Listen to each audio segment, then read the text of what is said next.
All right, I think we're ready to go, huh? Darian, let's kick it off. Take it away. Okay. Well, good afternoon, everybody. My name is Darian Stanford. I'm a former prosecutor from Multnomah County.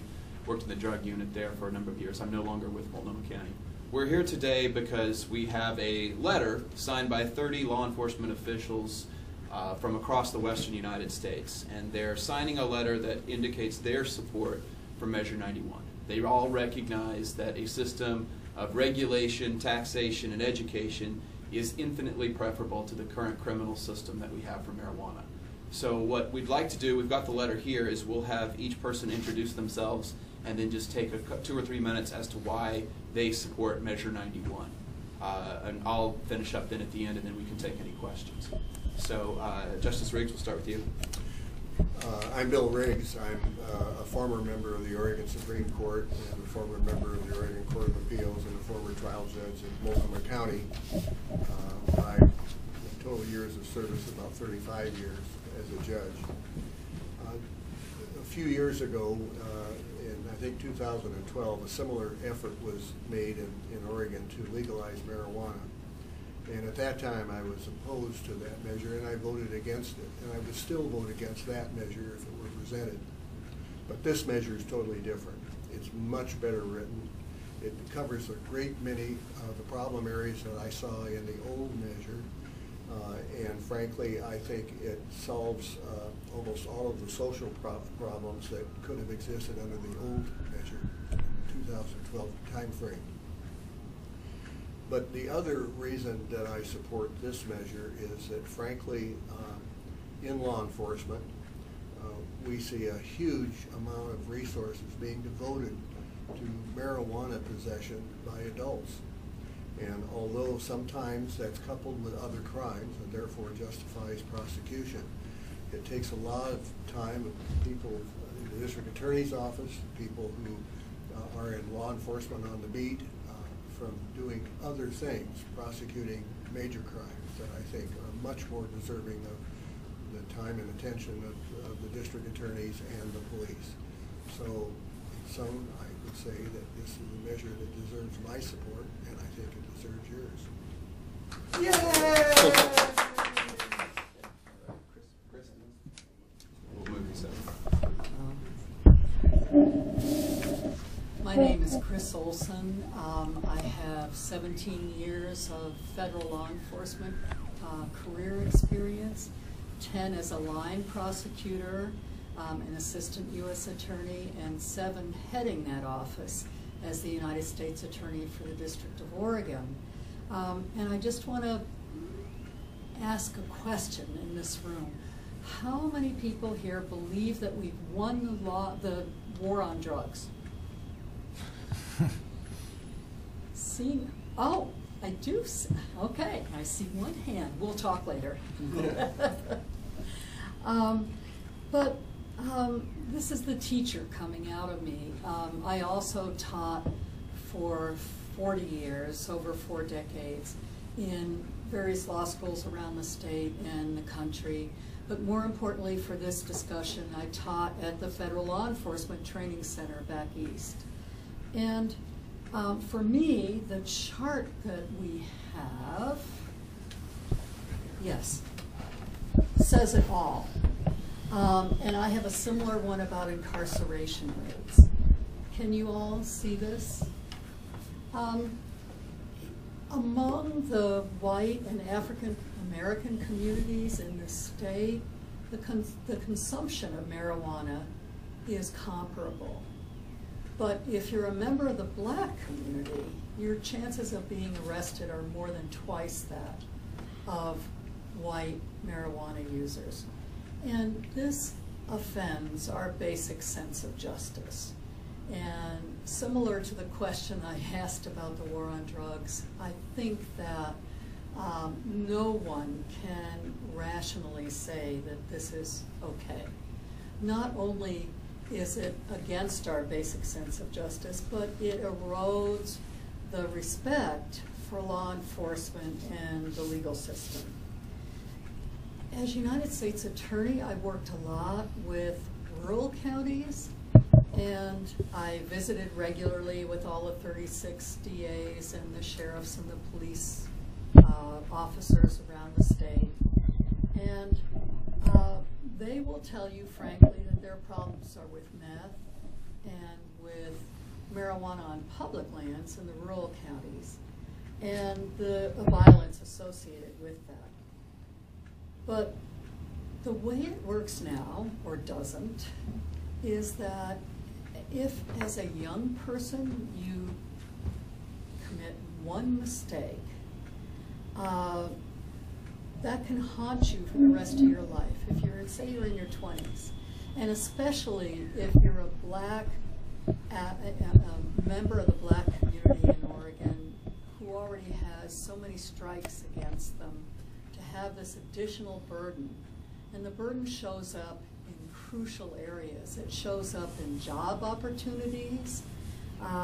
It shows up in hampering access to rental housing. And it shows up in impeding eligibility for student loans. So the very areas that are so critical to young people to get settled and to succeed, jobs and housing and education, are severely impacted if they have a citation on their record. And this affects more than 12,000 Oregonians each year. What a waste.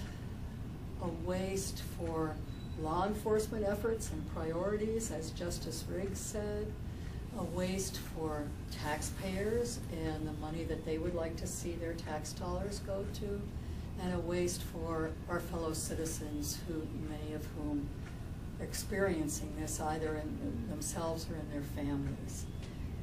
So I would say it's time to abandon that prohibition approach, which has failed, and it's time to adopt the regulatory approach, which can succeed. So for me, Measure 91 is just common sense. Yay! Do a little shuffle of seats now. Let's have Pete and Paul sit, if you would. Judge, if you'd like to sit, we just have the chairs here too. Paul, how'd you go next? How'd you go next? Cassandra, you're okay standing still. I'll move. You're okay. Good. Paul, you got the mics, so we'll let you. Yeah, right. First talking. Good afternoon. My name is Paul Steigler, and I worked my 30 years of law enforcement with the Clackamas County Sheriff's Office. Some of the things that I did as a police officer was I worked as a beat cop up to the rank of lieutenant. And during the tenure of my career, starting in 1976 as a cadet, I worked under the war on drugs my entire career. And I have seen the miserable failure of the war on drugs over my entire police career. I've made arrests and citations for possession of marijuana, thinking it was the right thing to do, getting the people into the system potentially to get treatment, etc. And that was a miserable failure. The people that came in contact with the sheriff's office or any policing agency in the state of Oregon for possession charges weren't given the opportunity to get into treatment. Measure 91 allows a lot of money for treatment. So the passage of Measure 91 is going to allow treatment for people who are desperately in need of it. And they don't need to be treated as a criminal. They need to be treated as a person with a social problem, a public health problem. I've seen firsthand that there were more citations and arrests for possession of marijuana in areas where we see more poor people and people of color. This racial disparity is discouraging. The usage rate of marijuana is the same, whether or not you're white, black, Hispanic, yet in Oregon you're 2.1 times more likely to be arrested or cited for marijuana if you're a person of color.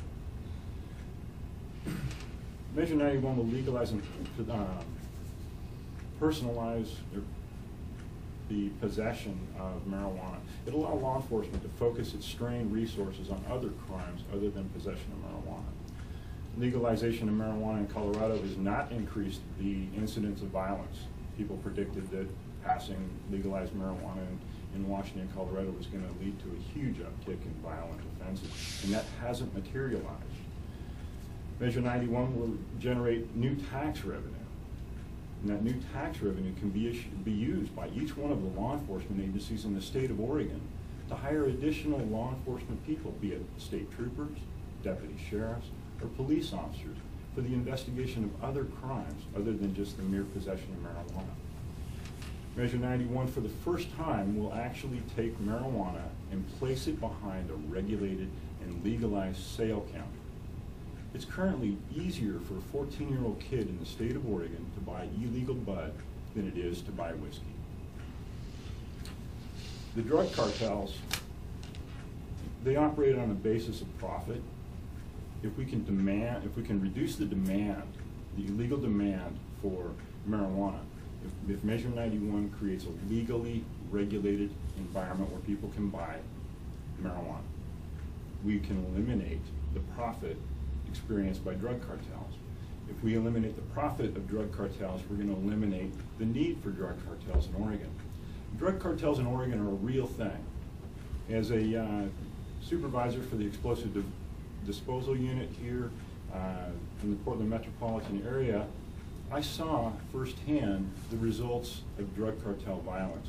In 2011, the drug cartels came into the great state of Washington and the state of Oregon, in Canby specifically, and blew up a resident of the state of Oregon. Drug cartels went to Mount Hood and killed a person. I know that drug cartels are operating in the state of Oregon. Measure 91 will go towards eliminating the drug cartels by eliminating the profit margin of drug cartels. Measure 91 will also allow for the establishment of standardized tests for marijuana driving impairment. Currently, if you pull over a person that you suspect is driving under the influence of marijuana, drug driving, we don't have any statistically validated tests to see whether or not they're impaired. Measure 91 will allow the police in the state of Oregon to establish tests to determine whether or not a person is operating under the influence of marijuana. Measure 91 will also allow police to establish a known standard of THC in the blood that will equate to a level of impairment when people are stopped and contacted for operating vehicles under the influence of marijuana. We'd like to get the passage of marijuana laws such as Measure 91 to also look at increasing the potential for jobs in Oregon, be it licensed and regulated growers, producers, or end salespersons at the legal dispensaries, as well as law enforcement jobs created by that 35% of the Measure 91 proceeds that go strictly towards law enforcement purposes. Based on my experience and training, I can tell you that Measure 91 fixes the problems with Oregon's current marijuana laws. And I encourage you to vote yes on Measure 91. Help law enforcement by increasing their budgets so that we can go out and enforce the serious crimes that are occurring in the state of Oregon. Yeah!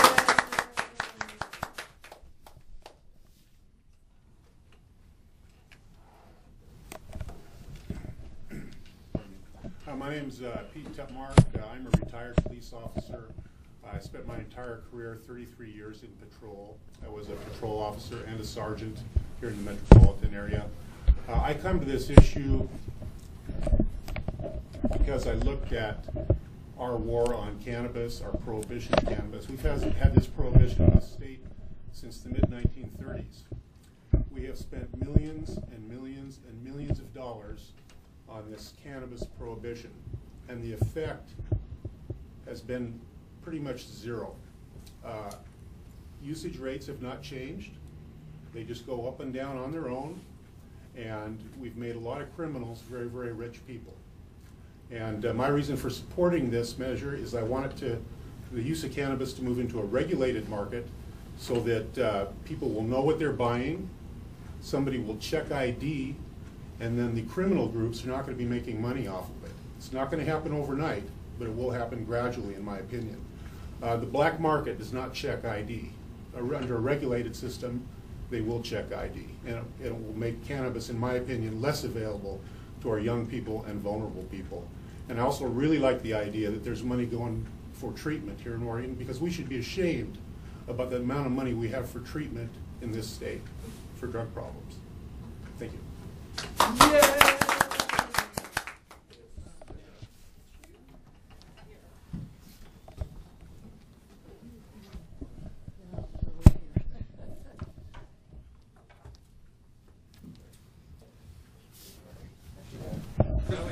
You want to take a seat here, Chris? No, we have somebody to sit there. Just better not having it. Oh, yeah. You want us back in the back there? Yeah, if you can stand that. I don't want to stand. All right. Well, you're a Supreme I Court had judge, back, so no, I you had get back one surgery, and I can't stand for long. Special exception for Supreme Court judges. And back surgeries. Well, hello, good afternoon. I want to thank everybody who has come here today. I'm Cassandra Villanueva. I'm the Director of Organizing and Advocacy here at the Partnership for Safety and Justice. And over the last 15 years, I've served in different capacities here at the organization. We are a statewide advocacy nonprofit based here in Oregon. And over the last 15 years, we have worked to advocate for policies that benefit people who've been impacted by crime and violence. And we work to create a public safety system that is more fair and effectively deals with the root causes of crime and violence. First and foremost, I want to start off by saying that the Partnership for Safety and Justice supports and endorses the Yes on Measure 91 campaign. And over the last decade, I have seen the problems and the broken promises that have come with marijuana prohibition and tough on crime drug laws. And the bottom line is that they don't work. It's not an effective use of taxpayer dollars, and it does not reflect the values of Oregonians. Marijuana prohibition has had a disproportionate and disparate impact on people of color and youth. And that has only fueled their existence and penetration into the criminal and juvenile justice systems.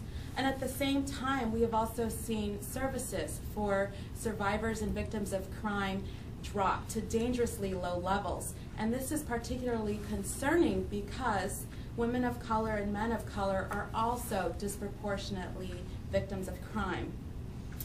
But ultimately, these tough on crime drug laws and marijuana prohibition have left our communities bankrupt, broke, and in need of the vital services and social safety nets that truly create public safety. At PSJ, we want to see a public safety system that addresses the real needs of people affected by the criminal and juvenile justice system and crime survivors.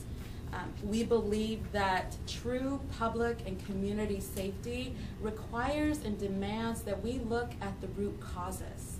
And that includes looking at incarceration and arrest rates, and that we invest money into prevention, treatment, education, and direct services. All of these are things we know work, and that's why we support Measure 91. We especially like that dedicated resources from the tax revenue will go back into our schools. It will go back into treatment and prevention, and it will also go to support local law enforcement. At PSJ, I want to end by saying that we believe marijuana use is a education, public health, and economic issue. We support smart on crime policies that work to address root causes of crime and violence, and we believe that Measure 91 is the smart approach to making Oregon a better place to live for everybody. Yeah!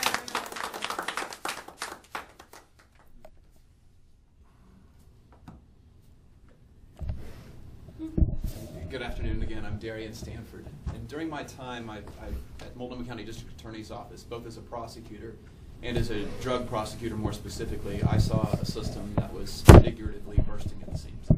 Officers are so overworked responding to calls and cases and in doing investigations There aren't enough DAs to handle the existing caseloads. There aren't enough courtrooms to handle existing cases. And there weren't enough defense attorneys. Defense attorneys had far too many cases as well.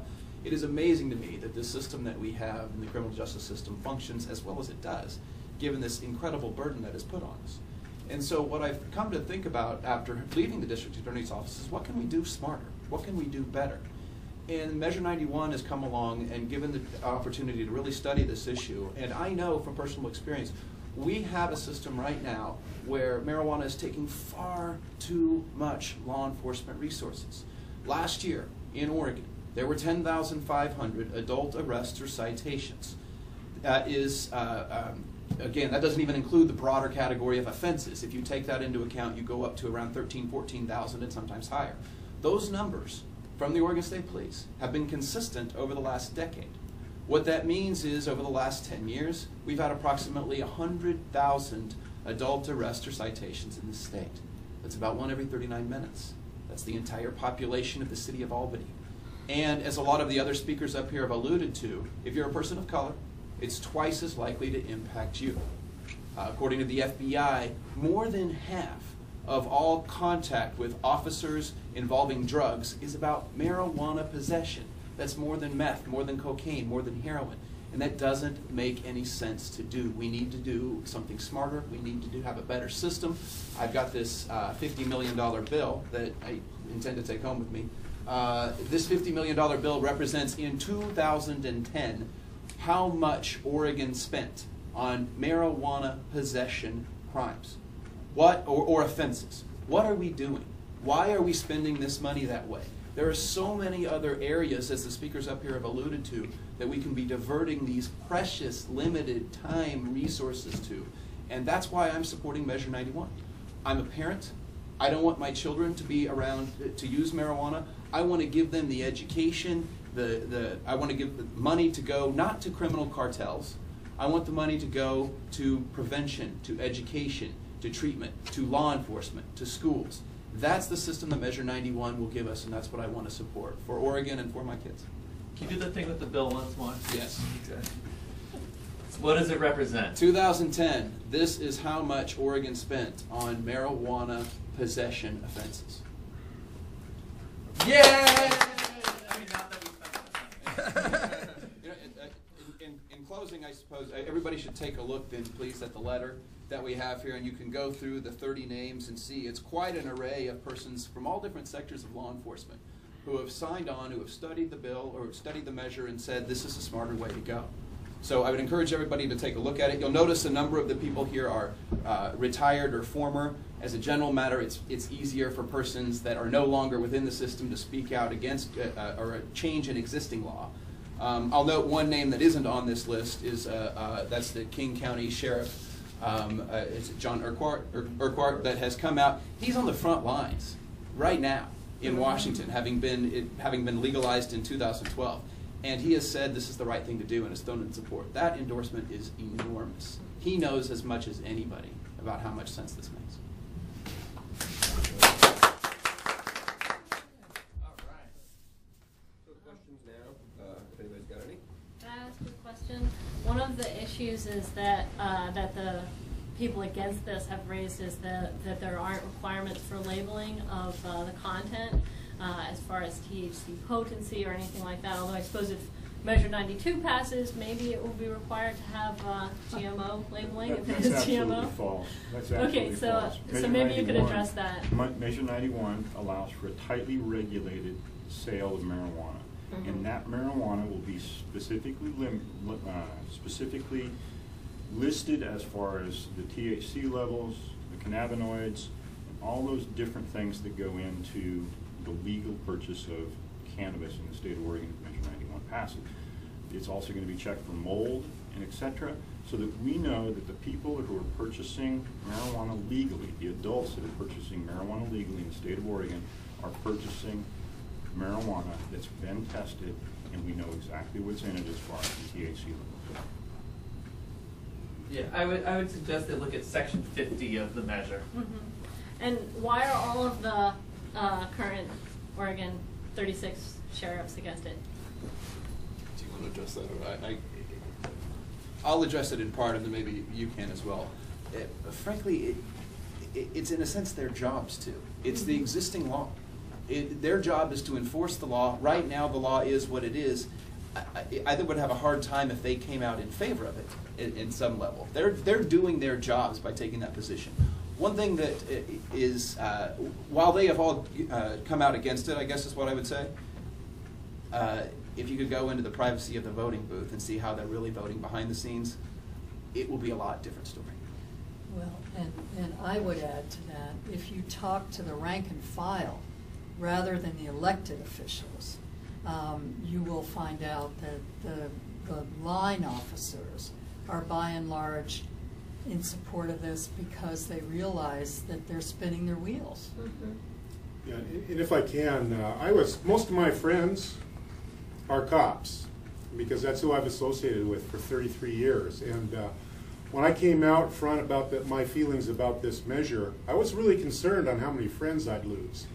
I haven't lost any, and I was surprised at the number of officers that have shoulder tapped me and said, hey, you know, I agree with you about this. It's a waste of time, it's a waste of money, it's a waste of resources. But they're not going to come out publicly because they're working as a law officer, and I understand that. It's our job as citizen lobbyists to change the law. If the law is changed, the sheriffs will enforce the law. Russ Belville with 420 Radio News. Our opponents make hay of the fact that we keep saying arrests and citations, as if we're trying to pull something over on people. Taking the arrests out of the equation, why is it necessary to end marijuana tickets for less than an ounce? Well, I'll tell you that those tickets, it's more than just a traffic ticket. And I've heard that over and over again from the opposition. It's a lot more than just a traffic ticket. They say it's not on your record. Well, it doesn't take much of a background investigation for an employer to find one of those. You can find it like that. And the presumptive fine is $650. That's for starters. And then they add court costs. The judge might or might not say, oh, you need to be evaluated by a drug treatment professional. It's more than a traffic ticket. And it can affect somebody's life for a long, long time. And we're not talking $57 for not wearing a seatbelt. We're talking $600 to $800. The people who are getting disproportionately targeted for enforcement are the people that can't afford $600 or $800. Mm-hmm. One other piece about this, or at least one piece that I want to share also, is that it is time. It is 10,000, let's pretend they're all citations. That's not true. Let's pretend, though, that they are. That is 10,500 times every year that Oregon law enforcement officers are having to spend their time, probably the most precious resource that law enforcement has, on marijuana possession. How much time is that? You assume at a minimum at least 10 minutes per citation. Look at all the time that we're spending on this issue. Stop. Their time is better spent elsewhere. That doesn't even include, once the citation is issued, going into the court system and the court time in dealing with it, even if it's ineffectively something like traffic court. That has to stop. We have to be smarter about that. I just wanted to add on to the question earlier, and I wanted to say that the bottom line is, as taxpayers, are our dollars being effectively spent when it comes to public safety? And at the Partnership for Safety and Justice, we believe that Measure 91 is the answer. It's the answer to spending our dollars in a wise way that addresses the issues we're facing here in our communities when it comes to drug use, arrests, and treatment. Like I said earlier, a portion of the tax revenue from Measure 91 is going to be invested back into prevention and treatment. That is something that is seriously underfunded here in Oregon. And with the Justice Reinvestment Reform policies that were passed in the last legislative session, there are efforts underway to keep that system going strong. But what we know is that for several years, what we've been doing here in Oregon has not worked, and it's time we do what works. And Measure 91 is backed by research from across our country of what is possible when we regulate, tax, and legalize marijuana and stop the prohibition. The opponents are holding up gummy bears.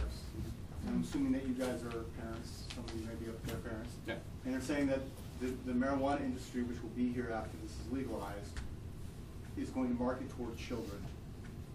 What are your feelings about that? The nice thing about Measure 91 is it makes a law that will legalize, regulate, and tax marijuana. Now, through a process called the Oregon Administrative Rules, we can go back and tweak that. If we're having a problem with edibles or those kinds of things, we can make little adjustments without changing the law under the Oregon Administrative Rules process. Currently, if you purchase marijuana in the state of Oregon through a dispensary, it's packaged in opaque containers, in child-proof containers, and it's strictly limited as for use by adults. So if you're a consenting adult over the age of 21 that chooses to purchase legal marijuana under Measure 91, it's up to you to make sure that where that marijuana goes. And it's up to you to make sure that your kids don't get involved in it. And we can address those particular issues of don't make it really attractive to kids through administrative rules. But as of right now, Darian, why don't you talk about the current system? Gummy bears will be sold, once these are allowed to open the gummy bears right there on the shelves. And Couple points on that. First and foremost, it is critical to know that that's happening right now. Under the system right now, kids are being targeted. That's what we have happening. We need to take that control away from the cartels and put it into a system where the OLCC can decide if an edible is an approved product or not. My understanding is that as present law in Washington, there hasn't been a single edible approved, or if there has been, it's only been very, very recently. So we can regulate it far more tightly. But this idea that is out there by the opponents of this, that if this happens, kids will get it. Kids are getting it now. They're getting it under the bleachers. They're getting it from criminals. They're getting it from and the criminals are getting it from cartels. One of the most fascinating stats is demonstrated right over here from Colorado. It's incontrovertible. Teen use, after 2 years in legalization in Colorado, is down 22% to 20% among kids who have used in the last month, 39 to 37% among kids that have used in their lifetime. That is phenomenal. This idea that, if you legalize it's going to be far more prevalent to kids, it is not backed at all by data, and Colorado has done a good job of eliminating the cartels from the equation and using money on prevention education and treatment, and that's how it should be used. So again, your question is a fair one. I don't want my kids using marijuana. Right now, as one of the other speakers talked about, it is easier for kids at Lincoln High School even have reported, it is easier for kids to get marijuana right now than alcohol or tobacco. That's a system that we currently have, and I want that system to stop. And I would add that I find it really hard to believe the concept that should this measure pass and somebody has gone through the process of obtaining a license from the OLCC to either produce it, manufacture it, or market it in a registered store. I find it hard to believe that after going through all of that, they would take the risk of trying to market that to a child. That doesn't happen with alcohol. Alcohol, I've worked cases on places that didn't check ID properly, and if they have a problem with that, they end up losing their liquor license. And I just find it very hard to believe that somebody would intentionally want to do that, other than the criminals that are selling it now. They don't saying that the cigarette companies is what your Camel is. Yeah, and look what's happened to smoking rates with our kids. Our kids, when I grew up, everybody smoked. In my high school, in my junior high school. And what has happened with tobacco use amongst kids? It's plummeted, and it's plummeted because, not because we're throwing people in jail or writing people tickets, it's plummeted because it's being taxed and regulated, and they check ID, and people are being educated about its use by kids. Yeah. I want to let people go if they need to go, and you guys can ask follow-up questions to individuals. But you guys don't want to have to all sit there exactly as we are now. We just hang out. Yeah, right. I just want to thank you very much for being here.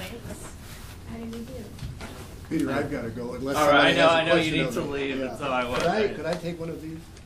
Do you have an extra? Let's see if we can make some coffee for later you. for you. Let's. Right here. Yes. What's going on? There's also variety of things. I'm writing. I have 3 different writing projects. One in the lodger, one in the barbels, I know a bunch one in the bar. Okay. We're serving on a bunch of boards. Yeah. People asked about specific regulations. I'm inactive with the bar, but I That's still the serve as a information that consultant. you want to Work is not just Oregon trials. Yeah. That's wonderful. I loved our former parents because of the revenue that they have now. They're so on the verge of, making models out of the court system, and law enforcement system, and domestic violence. That's what I'm gonna put. And that's huge fun. Yeah, no, that would be fun. Photo recording, it kind of. All right. Can we get everyone together for a photo really fast? We need a good Facebook photo. Here's the All of us, letter. these are parents. Oh, we got you. Yeah. I don't know. We want to I'm have talking all the about what I names. tell my And grandchildren. some of them are like, wow, that's a pretty big I deal. have a really hard time with that when I Yeah. tell them legalization in Colorado is not increasing. Yes, Or the kids. last name is. I always get kids. There's no way. I always get that. Jamie's got one. All right. I'm sorry. Jamie has one. It's the state agency studying this. There's no.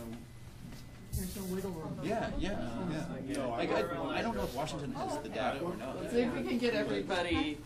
Colorado does. Yeah. But, I know Briggs Mr. Stanford, Yeah. you sound like a stat guy. Here's one for you. When Yeah. they bring up, OLCC does a great job at keeping up kids' hands. over here. Kid drinking has gone down from 48% to 31% in the past All 7 right, I years. gotta cut you off for us. We gotta get together for a photo. That's a good one. Yeah. Yeah. Can I move you in the middle for a photo? I said, look, I'm not gonna Google name names. No, I'm gonna, oh, you want me to take If you wanna Google me, you'll find out where I work. Okay. You know, and I don't Your have a problem. former sheriff's deputy. Yes. Can I move you